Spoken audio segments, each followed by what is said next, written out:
Welcome to Beyond the Thesis with Papa PhD, the podcast that delves into the diverse and impactful roles scientists can play beyond the lab. With me, David Mendes. Welcome to this new episode of Beyond the Thesis with Papa PhD. Today, I have the great pleasure of having with me Keri Gunther from Abbracci Group and Keri Ohlrich. Keri Ohlrich, Dr. Keri Ohlrich, Kelly and Keri, that was one thing that I thought, those names are so close, I'm going to mix them up, but it's okay. I'll manage. So Keri has a PhD, over 2 decades in HR leadership. She embodies a passion for transforming workplaces into thriving ecosystems, and as co-founder of Abbracci Group, co-author of The Way of the HR Warrior, and co-author of Whatever the Hell You Want with Kelly, her mission is clear: empowering people to excel.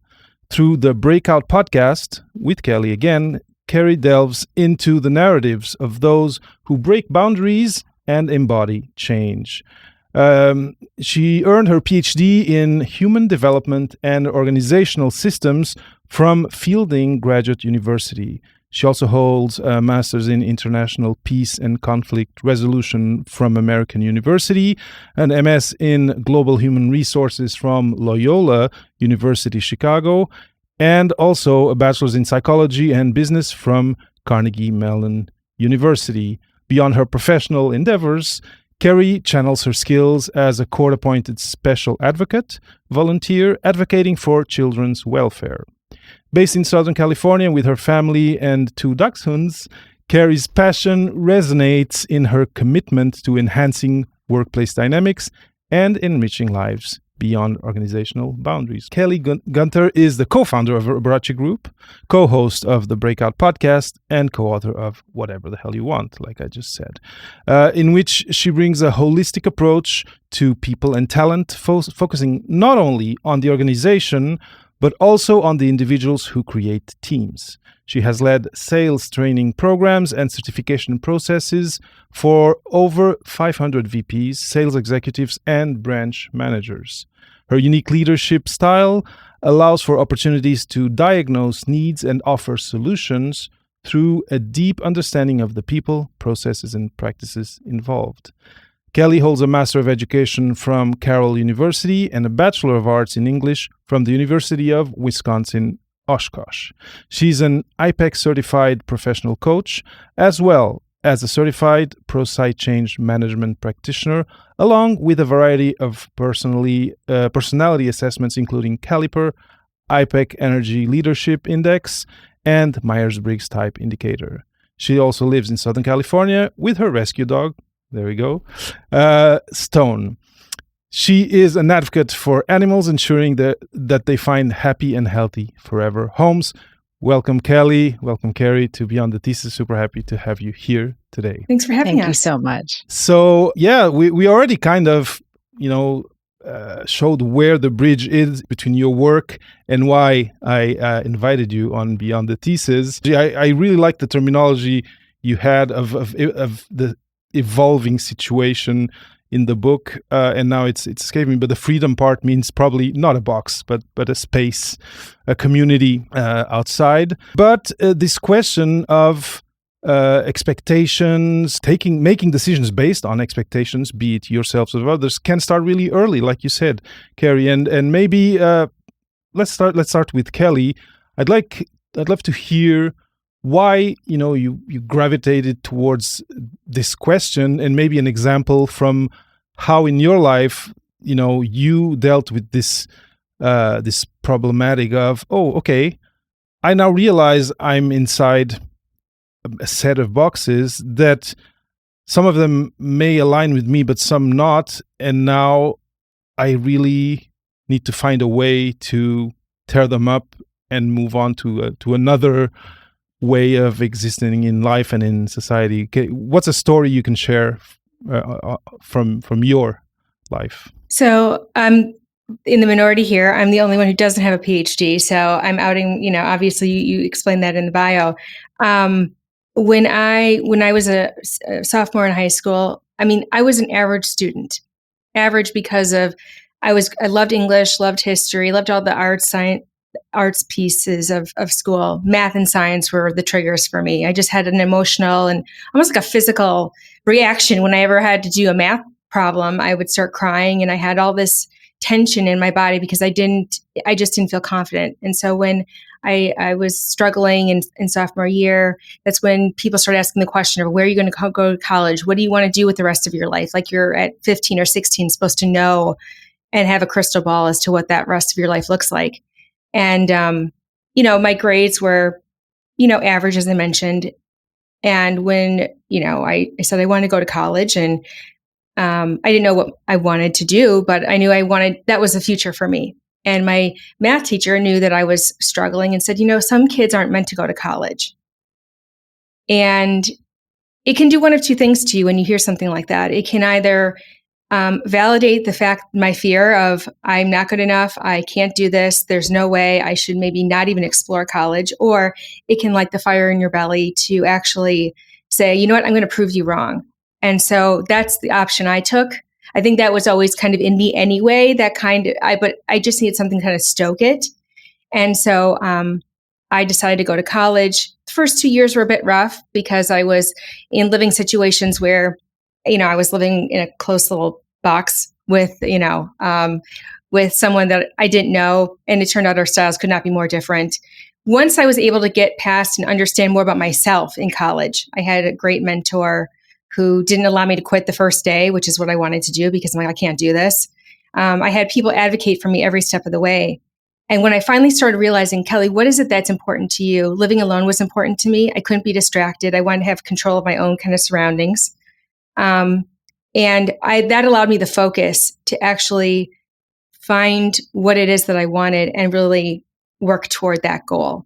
And so had that experience not happened, I don't know that I would be talking about this. I don't know that I would be where I am. And so as painful as it was to hear at the time, I can still think about where I was in the room, what I wore, all of that. It gives you an opportunity to really decide for yourself and not let someone else dictate for you what your future should be. I've heard different stories of, because these services, the idea is always to help young people find their path. But depending on the personality, on the background, on, I don't know, the preconceived ideas of the person having that job, some people actually cripple young kids at that point, saying, "Oh yeah, no, you're not." And probably because they come from this neighborhood. No, you're not cut out for that. You're not cut out for graduate school or college. And depending on your personality, you can, like you said, you can be crushed, or it can embolden you. Say, "What? Who are you to tell?" And then you follow your path. Thankfully, that's what happened with you, Kelly. Now, this is an interesting story, and it really depicts very well, or represents very well, a very definite moment in time. Like you said, you even remember what you were wearing, etc. When a box was, someone was putting a box around you, and sometimes boxes, and you mentioned it, Keri, we build them ourselves. And sometimes it's not a one moment thing. It's kind of a process of building a small wall around us. And I feel, Keri, that on your side, especially with, saying that since you were 4, that you had this kind of vector, this kind of azimuth that you were following. It was more of that process. Can you tell a story, maybe that one or maybe another one on your side that relates?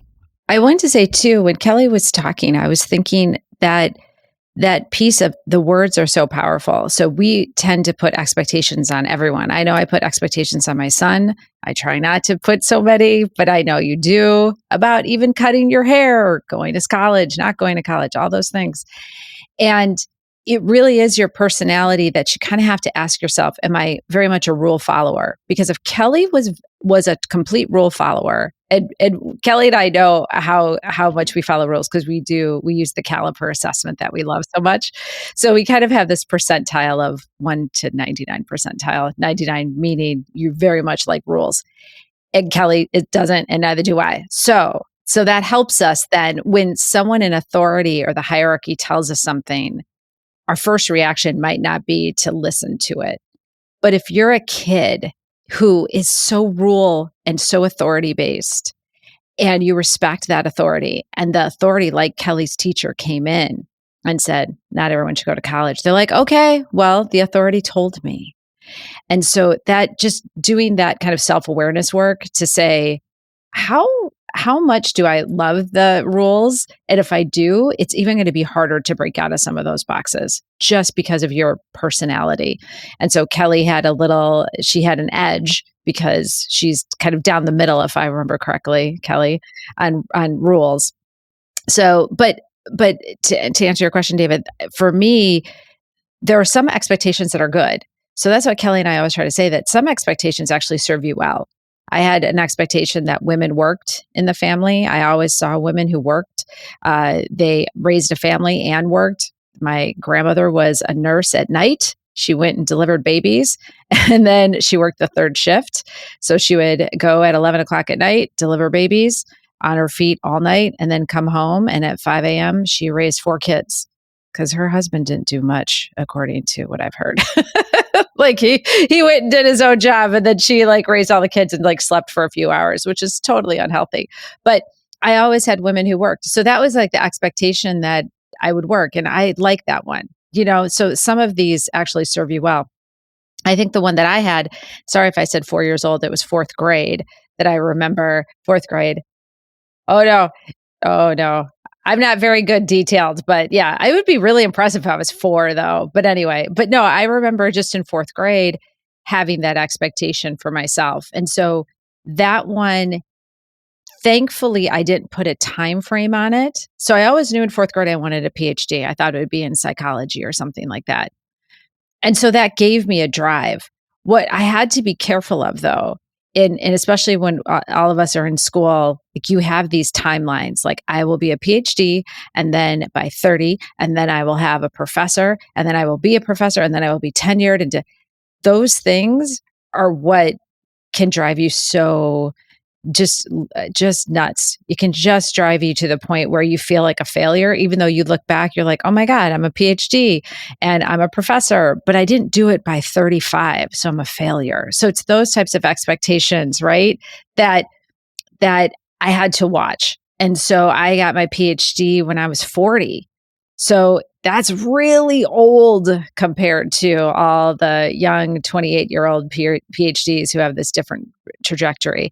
But I always knew I wanted to do it. It just took me a while to get there. And that's what also helped me propel during the hard times, which there were, and crying at night. And I was pregnant and I had a baby during it. So that was like not the best planning of timing, but it is what it is.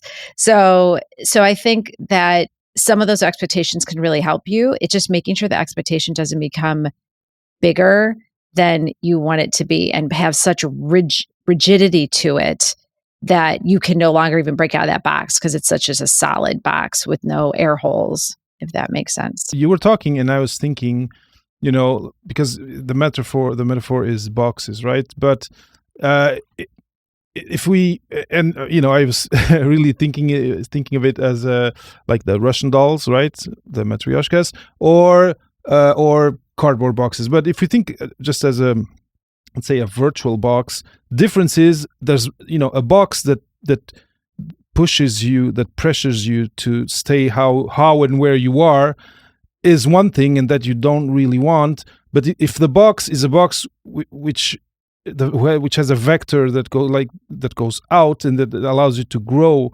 with it, that's an interesting box. And I think that's we can still use the box if we have these two types, like good boxes and not so good or bad boxes. Well, I think that's it. Like that's what we want to, even for the expectations for our book.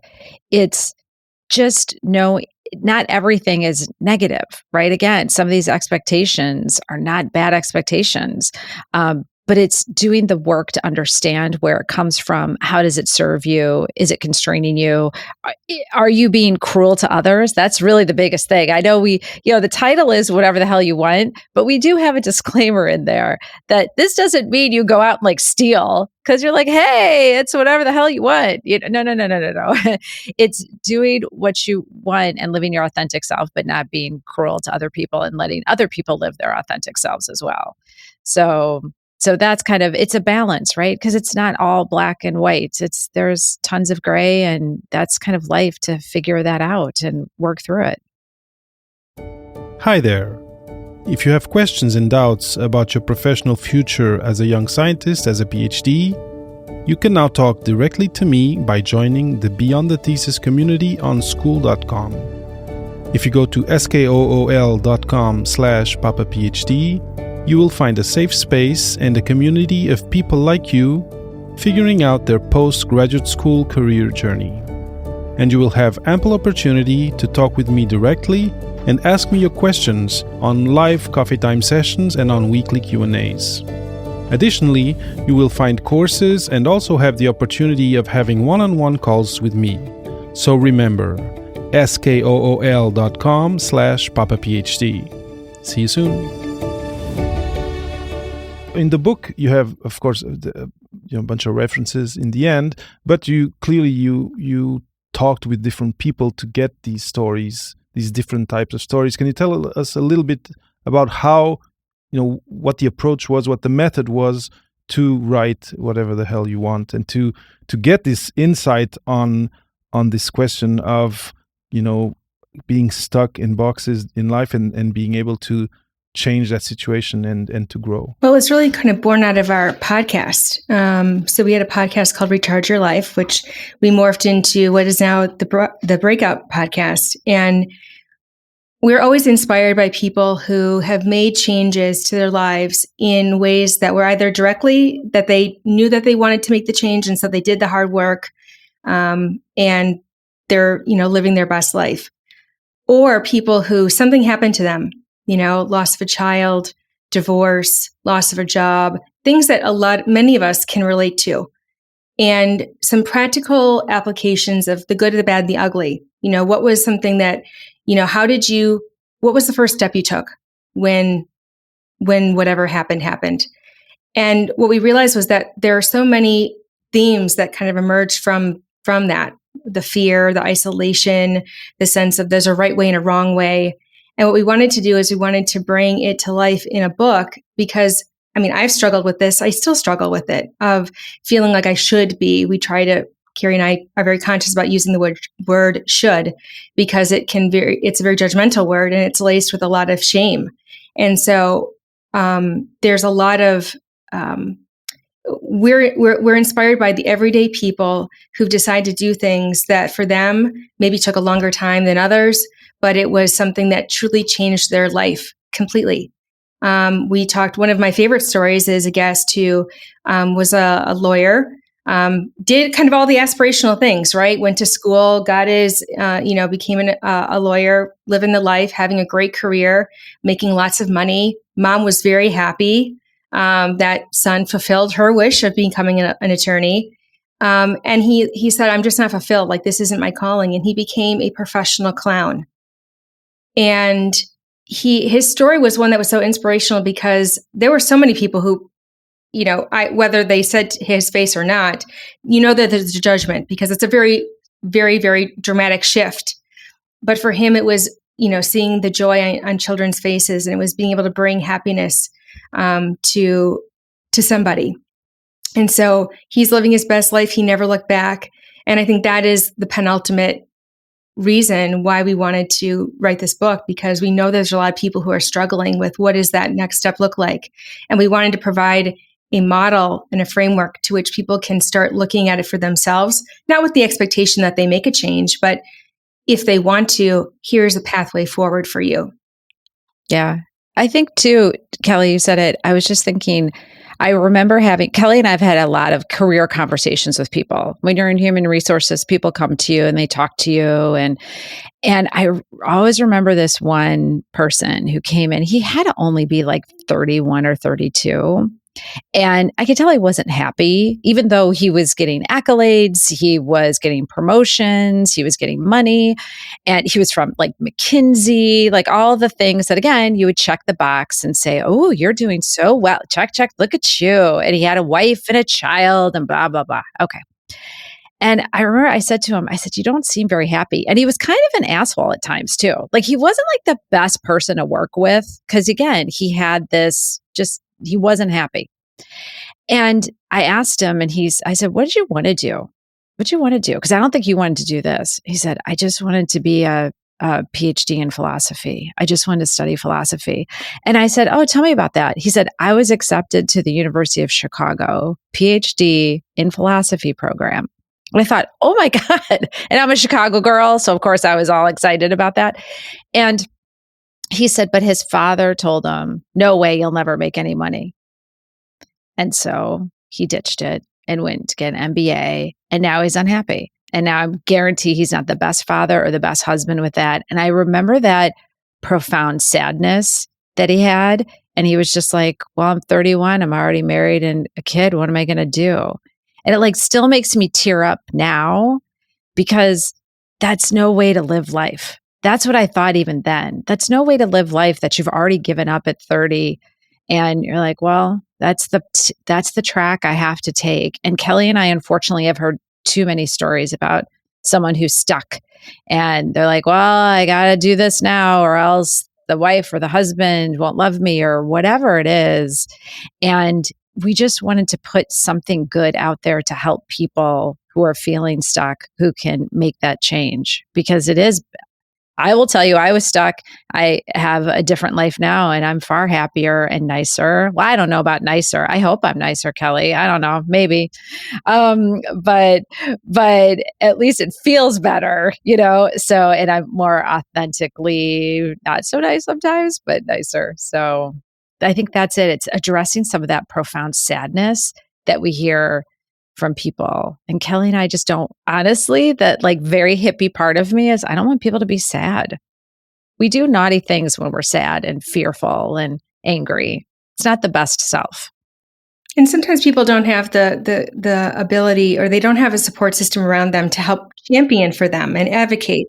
And so that's a calling card for this book too, is we want to be the advocates and the champions. When you are down and out and you're feeling like, I don't know what to do, there's no way. That's why we wrote the book too, because you can be very isolating. The thought of making a change that can drastically upend your life or your career or the lives of someone else, it makes you question almost everything. And you start to doubt yourself in the process. And so there are many exit ramps, very few on-ramps, and a lot of people who are willing to support you to get on the on-ramp. And so we wanted to be in a very meaningful way, write a book that champions for people who at times we doubt themselves, because change is hard, and no doubt families love the people around them. And so when someone wants to make a change, it's very normal for there to be a reaction to the negative. And no one really talks about how to work past that. And that's why we wanted to really advocate for our readers. Feels to me like a lot of this fear of change from others has to do with, well, first, and it's a basic one, fear of the unknown. This I know. What I have today, I know. I'm comfortable with it, and I can feel safe. No fight or flight, I'm fine.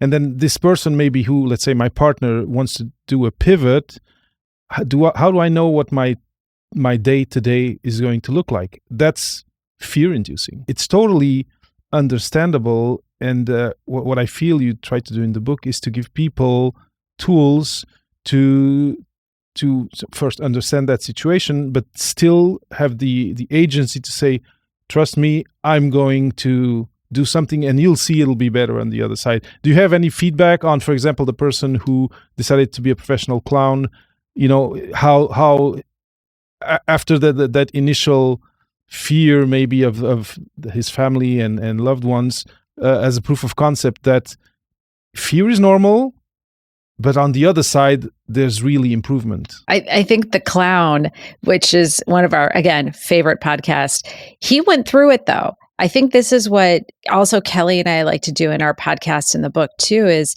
just to remind people that it's not an A to B, and you decide to make the change, and then, oh my God, everyone's so happy for you. And then the next day, everything's great. Like, yay. Nope. And we worked enough with change management companies too. Change takes so many, many years to actually stick. And so our clown friend, he lost friends. People were only friends with him because he was a lawyer. They didn't really want to hang out with him that he was a clown. Now, if you ask him now, though, he's married. He's so happy. He loves what he does, and he is at peace. And I think that's usually, David, what we hear more is there's a calmness. That's how I feel. Like I have more of a calmness. I still get like revved up about stuff. Do not get me wrong, but there is a calmness that I have. Yeah. It's easy to get revved up right now, but there's a calmness that I can have to it, or a wisdom that's also getting a little bit older, but that calmness is what we hear from people who kind of get through it. But during it, it's hard. I mean, you can easily lose friends. When we talk to quite a few people who are recovering addicts, and you can't hang around some of the certain people. And what Kelly was talking about, like the family, for those of us who study human development in the PhD world, and I know a lot of your listeners are PhDs, like they know homeostasis. And so family psychology, they want you to come back to that homeostasis and kind of run everything. And so if you start to Exactly. So if you start to stick out, you start to do things differently, you're upsetting the apple cart. So if Kelly starts to question, why do we do this in a family? It's not just Kelly who's trying to change. It's everyone in her family. Like, why can't we all move? Why do we all have to have children? Or why do we all have to be, Baptist or something like that? Like, she's now questioning the entire system. That can upset a lot of people. So you kind of have to be prepared for that, because it is not just you wake up and say, oh my God, I'm going to change. It's great. And then tomorrow it's going to be perfect. It's not how that happens ever. No. I mean, I agree to everything that Keri said. And, as you were talking, Keri, I was thinking various points of my life. I made a decision to move to California by myself in 2016. And I knew that would be a really hard change for my family to hear. I grew up in Wisconsin, and so you just kind of stuck around family. And I'm not stuck around meaning like you were forced, but there was just, like this expectation. You get married, you have kids. I'm not married. I don't have kids, and I decided to move. And when you make the decision and you execute on it, and you can see that you can do it, and you've blocked and tackled, and you achieved that thing, and you did that thing. Even if it was something like I figured out, I have an appointment with the leasing manager at the apartment complex. Done. Those things, everything that you do, those are little wins that allow you to see you can do this. And so push through to the next thing and find the joy in what you're doing. I could see, I always wanted to move to California. I hate winter. I hate the cold weather. I'd done it for most of my life, and there was a job opportunity. Keri happened to be already out in California 3 months prior to me for a job opportunity. So we went for completely different reasons, but our paths crossed. Thankfully, we're best friends even before that happened. But when you can see every single step of the process coming together, even when you don't know what it's going to look like, no one needs to know behind the scenes. It's a shit show. But when you know that you can put it together, the confidence level that you gain as a result of doing that really hard thing is incredible, and allows you to propel yourself to do something else that's different or out of the box. And people gravitate to you because, Kelly, I always wanted to do something like that, So you start to see people, you become a bit of an idol, because people really see that you're someone who's done something that they thought of, but they never thought they would do it. This question of disappointment of others could be your supervisor, but could be your partner. I've heard stories of people doing a pivot, let's say, from academia to industry, and then deciding after a year that they want to go back to academia, and then that kind of created an instability in their couple. But they ended up doing it because they knew that's what they wanted, and now everything is fine. Not all of us, but why are we often so loath to disappoint people who either are hierarchically superior to us, or whom we depend on emotionally. They're our parents, etc. What's this deal with, not wanting to disappoint, and how do we kind of reshape it into something more productive? Because it feels to me like it's not a productive feeling to have. Yeah, if you don't mind, I'll take it from again, because Kelly and I know each other so well and we've done so many psychometric assessments. I'm less of an accommodator than Kelly is. So we'll have two different takes, I think, on it. And so I think for me, what is so hard is if you don't, it's the oxygen mask analogy, right? If you don't take care of yourself first, you can't be there for other people. And so I see it a lot, especially with moms, that you put everyone else first, you put all their needs first, and then all of a sudden you're like really cranky and not so nice and not healthy. And it's amazing throughout so many of our guests that maybe they squished down, David, because they said, oh, I don't want to disappoint my spouse, or I have to be a good mom, or I need to keep this job because of the money. And then all of a sudden they had a health issue or they had some kind of breakdown. So it's like the body will say, oh, that's nice. You're lying to yourself. Okay, I'll let you do that for a while. And then I'm going to send you a warning shot and you're going to be a little sick. And then are you going to listen to it? Some of our guests did, and some of them didn't. And then they got really sick. And so it's like your physical body even knows. And so if you don't put yourself first, if you don't figure out your own stuff, you can't be there for other people. And what's really sad is sometimes you might find out that those other people were only there because of the surface things, because you were a lawyer, because you earned a lot of money. And that loss you have to grieve, but then say, but they weren't right for me, which is really tough. People have gotten divorced because of this. We're not saying this flippantly or lightly. We know how hard this is. But at the same time, if you can't be happy with yourself and do what you need to do, you will end up disappointing yourself and hurting others. And like I said, you'll physically get ill. We've seen so many stories of that. But I am also not a helper. So it's a little bit easier for me to say Keri first and not accommodate to everyone else. But I will give that to my bestie, who is the highest accommodator I know. And so many good points you made, Keri. For me, I just think back to when I had to tell my parents, specifically my dad, that I made the decision to move. I accepted a job and I'm moving. And you could just tell, like, on their faces, they were like, what? Like, you haven't thought this through. What are you thinking? And they would ask me various questions, of where I was in the process. Who'd you find to sell your house? Who'd you find for a moving company? Where are you going to live when you get out there? How are you going to put it all what's the order of things? How much is this going to cost? The cost of living is insane in California. How are you going to be able to, pay the bills? All of the things which I had already thought of, by the way. Like I didn't just make a knee-jerk reaction, decide I'm going to move to California, on a whim. And I just eventually told my dad, I would hope that you would be able to trust me because you've raised me to be who I am. And I know that if I have a question, I know that if I have a concern, I know that if it all goes into pieces and my life implodes, that you'll still be there for me because you love me. And of course he does. And of course he did. And he was in the car with me and my uncle and my dog driving us across the country. So, to go from a place of having a lot of doubt in his daughter to literally helping her move in and saying goodbye, it was a really cool experience. But it's painful too, because you want someone to believe in you so badly that if you don't have enough confidence in yourself and who you are, you do sometimes make decisions that are adverse to what you really want to do.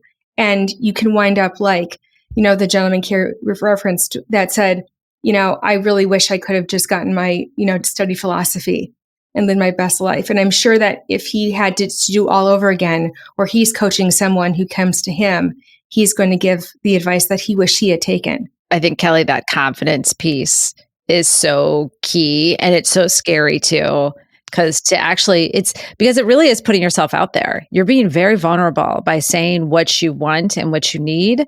And you're allowing all these other people to judge it. And I see that with my husband. He's an artist, a painter. And it's out there, just like the book. you put it out there and now everyone gets to judge it. And, especially in the art world, you're standing by your painting and someone walks by and they're like, meh, and they keep walking. You're like, oh, okay, thanks. But it's such a vulnerable, yeah, thank you. It's such a vulnerable act though. So for Kelly to say to her parents like that, I'm going to leave, that is not typically what is done in her family. And so you have to have that confidence, which is really hard. And so practice it. Like I know Kelly and I will practice having some of those conversations. This is where you have to find your board of directors, your tribe, your group, your posse, whatever you want to call it. But to even practice it and to talk through it and to get really strong with it. I still talk to Kelly about conversations I'm going to have, or if I want to break an expectation, or I have to tell someone something that I'll feel, I love them and I want them to feel good, but I was like, oh, I got to tell them something. So it's good to have someone to bounce these ideas off of as well. It reminds me of being a kid, really young, and then, going to the swimming pool with floaters, and then trying the first time without floaters, and then and then you tiptoe, and then a little bit farther, and then diving straight on the deep end. It's a process. In life, very often we are already in the deep end of the pool as a grown-up, as an adult, and we need to be able to train ourselves to have these good habits. And it feels to me like a big part of it has to do with positive self-talk versus negative self-talk. Is this something that you've looked at? Have your guests talked about how their inner discourse has helped them deal with this? Okay, my parent is kind of turning their back, but I am still going to dive in the deep end of the pool and try to swim to the other side. Yeah, I think, you see that a lot in the LGBTQIA community, right? So I come out as being gay and my family turns their back on me. So you hear that a lot in that community, and Kelly and I have a lot of ties in that community. And so we've heard that. And I think that's when you really need to amp up the positive self-talk. Why am I doing this? I'm doing this to protect myself. I'm doing this to have the life I want to live. And if other people don't support that, I can be gracious and forgiving when they do accept it and come to I guess the correct mind of it. But I still have to go and live my life. And it's sad. I mean, this is where it is sad. And I'll talk to Kelly about losing some friends that when I did certain things or something like that, and they're not really my friends anymore, but that's okay. Because I am who I am now, and I like myself, and I have the confidence, and I made the right decision that I needed to do. So it's just, it's hard, but that positive self-talk, you really have to do that a lot, because there's so many, listen, the whole world can give you a lot of negative self-talk. So why would you want to do it to yourself? Like the entire world's going to be like, you're this, you're that. Why would you want to do it to yourself? But Kelly, what do you Yeah, I agree. I think there's so many reasons not to do something. There's so many. I mean, if you think the pro-con list, I do those all the time because it does help me remember why I do something, and what the end goal is. Always having that sort of line of sight as to what is it that ideally I want from this. Obviously, I don't want to hurt people, but I can't help how other people are going to react to a decision that I make that really has nothing to do with them at all. Right? I'm still Kelly. You'll still be able to talk to me. When I think about making the move, that hasn't changed. The accessibility, sure, I'm not in the same state, but doesn't mean you can't fly out to me. I can't fly back home, which I just did in December. So I think a lot of people go to this very fatalistic, it's all going to implode. What are you thinking? What's wrong? And I think anyone who ever has had to make a tough decision in their life, it's not like they haven't thought of those things. It's not like they haven't thought of every single thing that could go wrong. And when you finally do to make the decision to actually go with it, just be an advocate, be a support, say, how can I help you? Be the person, be the exception, not the rule. Because that is truly what is going to help that person in ways that you can't even conceive of. So, yeah. And sometimes what helps me too is that if you're going through something, sometimes when you're the other person, it's really not about you at all, right? It's about the feelings that are engendered in them now. So the fact that you didn't have a kid, maybe someone's like, well, I wish I didn't have a kid. And so now I don't even want to talk to Kelly because she invokes this, you know what I mean? She reminds me of what my life could have been like, or, she has a career and I didn't have a career, or she has a career and I didn't want one. And who knows? But sometimes there's so much stuff from the other person that they're working through that there's quite often, especially being from the Midwest in the United States, there's a lot of, you don't act out, meaning you don't like go move. You don't act like you're better than others. And so there's kind of this always keeping down a little bit. And so that's hard. So if you do go act out, they're like, well, she's too big for her britches, or she's all snooty or whatever. And that's their crap.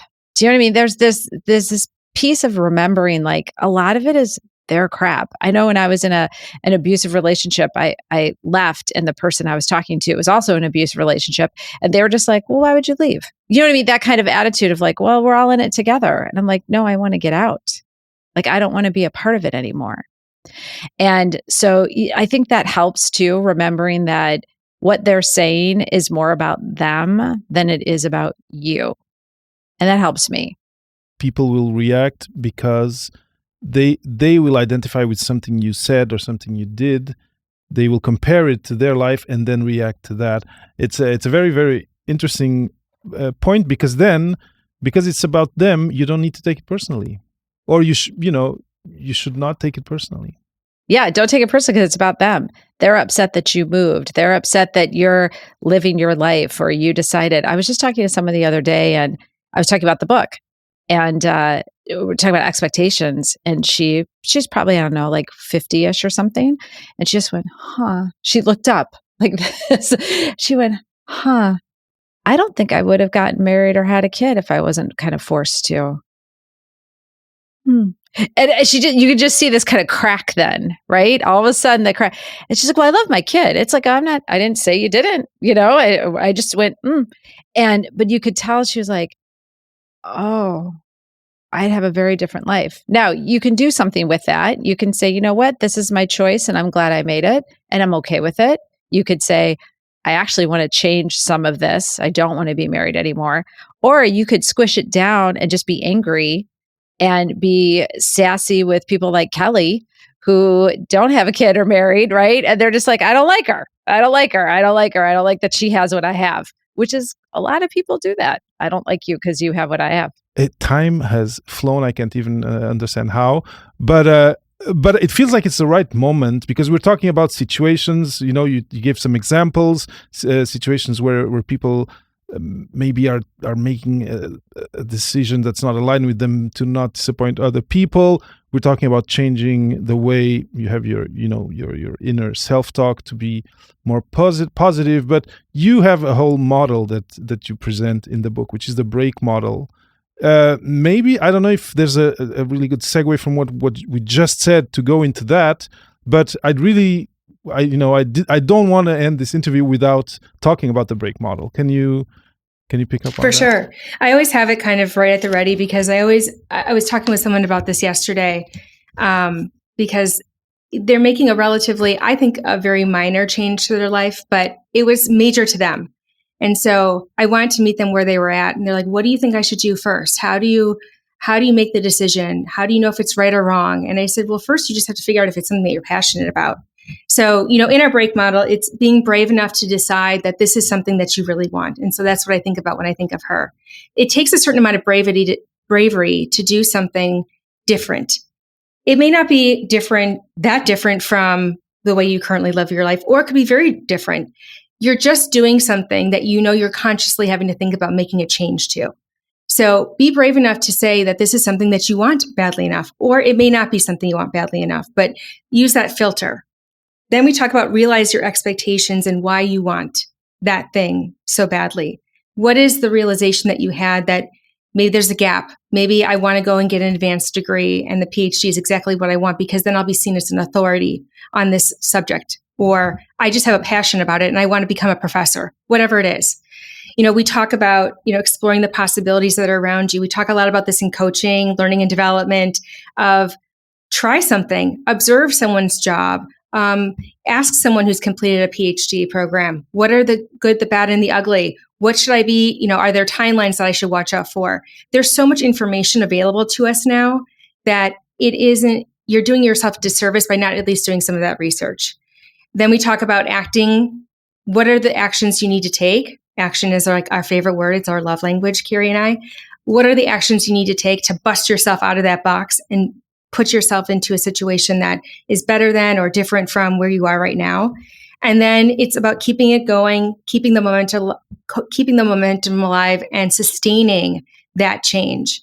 And that's where it's so thrilling to see people truly live an authentic life, the life that they were meant to live. And so, again, to bring it back to our podcast, we love hearing the stories and bringing them to the rest of the world, because you hear stories about, celebrities where they have excess money maybe and access to lots of options, where for you and I, it doesn't always look that way. And it can be very isolating to choose to do something that goes against the grain of what society, your parents, you, anyone who loves you may have thought or wanted you to do. It's a recurring question in my interviews because I get so many different reactions to it.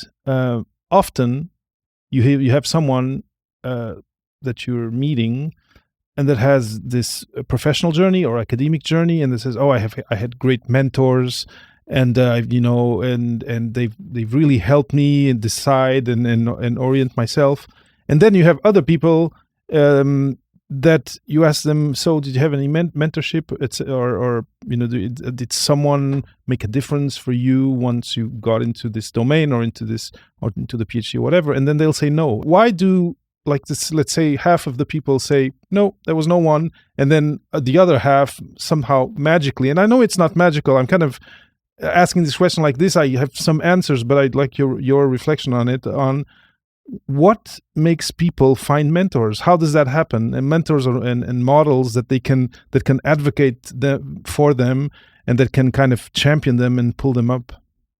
Do you have any reflection on that? A couple things on the mentor. I think sometimes they just appear when you need them to appear. So I've never specifically gone out to find a mentor and be very overly structured about it. That's also my personality, is not overly structured about that stuff. But when I look back at some people, what they've said to me have kind of changed my perspective. So I think there is this kind of journey part. But when you asked, I wouldn't look for a mentor. You know what I'd look for? A cheerleader. That's what you need.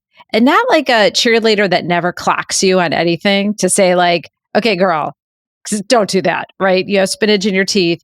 You can't, when you talk like that, that sounds really strange. Like, don't, right? But someone who you always know is in your corner. And like, I'll tear up because I have that with Kelly, but she will still tell me, like, "I don't think we should say it like that," or "I don't think that sounds right," or, you know what I mean? Like, she'll still tell me, but I always know I can go to her and say, "What do you think? Should we try this?" "Yeah, maybe we should try it. Let's think through it." And so I found, more than having a mentor at certain places in my life, having that cheerleader, having someone in your corner, having someone knowing that no matter what, like, they're in it with you, that's freaking amazing. That's, to me, maybe because I also didn't have that as much as a kid, so I look for it a lot. Okay. But that just boosts your confidence, boosts like your thought process, and I can do it. So that cheerleader part is the most exciting and life-changing for me personally. Yeah, having the cheerleader. But I also love surrounding myself with people who are just naturally inquisitive and curious. They ask the questions. PhDs among my favorites because you are always asking and seeking the answer. And even when you've written a dissertation, you're like, "I don't know. I mean, I think there's more work to be done." And anyone who's interested in learning more and improving upon themselves and discovering something about themselves and not just sitting idle or not just sitting wallowing in, "I guess this is the way it's going to be." There is always a way out, even if and I'm not trying to make light of very serious situations and trying to, say that people are incapable of change. But inherently, those that do decide to make a change, or those who have that natural sense of curiosity and inquisitiveness, are the people that I've gravitated to because they help me when I don't know what the answer is. They are the people I love because they can help me think through the tough problems, because I've already talked myself out of it and I know I don't want to. So I need someone to help me get me back on track. So lifelong learners, continuous improvement folks are my favorites because they really do help you when you are down and you're starting to question absolutely everything about life. So a lot of the people who are listeners are on LinkedIn, for example. Can you do this on LinkedIn? Can you, if you see a profile of someone who maybe you're still in graduate school, they're, I don't know, CEO or they're of a startup, or they have a career that's totally different. So is it legitimate to approach the person and say, hi, I'm doing this degree, which I saw that you also did, and I see that now you're here. Can we chat? I'd love to know how this materialized for you. Is this something that you'd recommend? Sure. I mean, I work in an organization right now where we advocate heavily for internships. And so, internships are a great way for people to gain access to not only the knowledge and the technical skills, but also the people in the networks that allow for them to, have a career trajectory or understand more about that specific role. A, to find out if it's something that they're really interested in, but B, to determine what maybe part of that particular industry is more appealing to me. So absolutely. I mean, I think there's nothing more flattering than receiving a message saying, I'd like to learn about you and how you got to where you are today.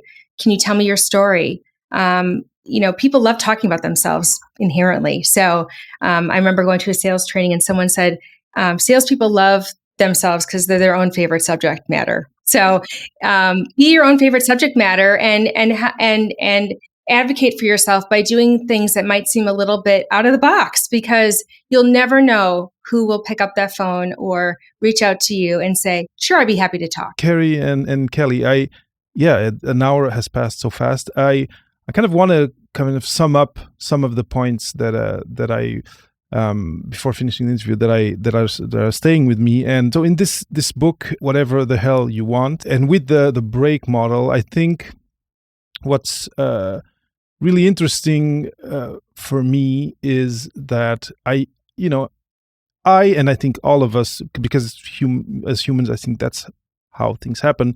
I have had some boxes that I've been in, and then I've broken out of them, and I see how it aligns with the stories that you have shared in the book. So the people you've interviewed on the podcast, and I think it's really important to give people tools to be able to envision something different and then slowly start to implement it. Because like you said, the change is not like that. It's not like Superman goes into the booth, the telephone booth, and comes out. That's not how it happens. And then the other thing, it feels to me that none of what you present and from your communication, it's not a question of let's just tear the box that I was in and burn it, and there's no negativity. It's a positive exercise. So the image that's coming to mind is, you may have gotten to a point of life where you're in a small box, which is in another larger box, and that it's kind of, like I said, a Russian doll of boxes. But if you were a kid, and usually everyone has been a kid sometime in their life, you know that when you have a lot of boxes that are inside each other, and you turn them around and you start doing this exercise, you can pile them up and make a tower. So it feels to me that what you want is that people grow out of this boxed up existence and actually build themselves up to a better and better situation on a tower made of the boxes that they're there. You were there in the past, but they're below you now. You're higher, and that's I think the feeling I want to stick with after this conversation, that I hope the audience will stick with. Anyway, you're already reacting to it, so I guess you like my metaphor. I do. I love it. Because in a way you kind of have to respect the boxes, meaning it's what made you today. So they did make you, and then you can help others get out of them more quickly, perhaps. That's what Kelly and I try to do. And I love the image, though, of you climbing to the top of all those boxes. That's a great image. Thank you for that. Keri, Kelly, we're reaching the end of the interview. If people are curious about let's say the break model or the book or what you do in general, where, for people who are watching, there's this marquee going on the screen. But for those who are just listening, where can they find you? How can they contact you? Where can they learn about, what you do, the type of ideas that you're putting forward with your work? I think the best way is to go to our website at abbraccigroup.com. That is the best. Everything's there. The podcast, the book, what we do, our contact information. You can also link up with us on LinkedIn. There's not a lot of Kelly Gunthers. There's not a lot of Keri Ohlriches. It's pretty easy to find us. You know what I mean? Like, that is pretty easy. So I think those are the best ways. And then you can always purchase our books on Amazon. I will put all those links in the show notes of the episode when the audio podcast form goes live. Again, the book is Whatever the Hell You Want. The podcast is the Breakout Podcast, super easy. And also you're on Facebook as Warriors of HR, which has to do with your work. But Keri, Kelly, this was such a pleasure. I think these subjects they're sensitive, but I think it's with the years going, it's easier and easier. Well, we're growing, we're growing older too, but it's easier and easier for us to talk about it. But I think as a society, it's easier and more normalized to talk about them. And it's a pleasure with people like you who have so many good stories to share, and also such how can I say, first person experience of what you're talking about that makes it so much more memorable, but also impactful in my point of view. So I want to thank you. This was a great conversation. You're always welcome to come back on Beyond the Thesis. Thank you. It's been great. Thank you so much. Thank you so much. Bye, everyone. Thank you for listening to episode 24 of the 6th season of Beyond the Thesis with Papa PhD, with me, David Mendes, and my guests, Keri Ohlrich and Kelly Gunther. If you are looking for a job outside academia, if you are employed outside academia but looking to improve your career outcomes and you're having difficulty sharing your story and advocating for yourself, join the school community and let's talk. Between courses, resume workshops, and one-on-one time with me, it's the perfect space for you to work on your strategic storytelling and to bring your career to a new level. skool.com/PapaPhD.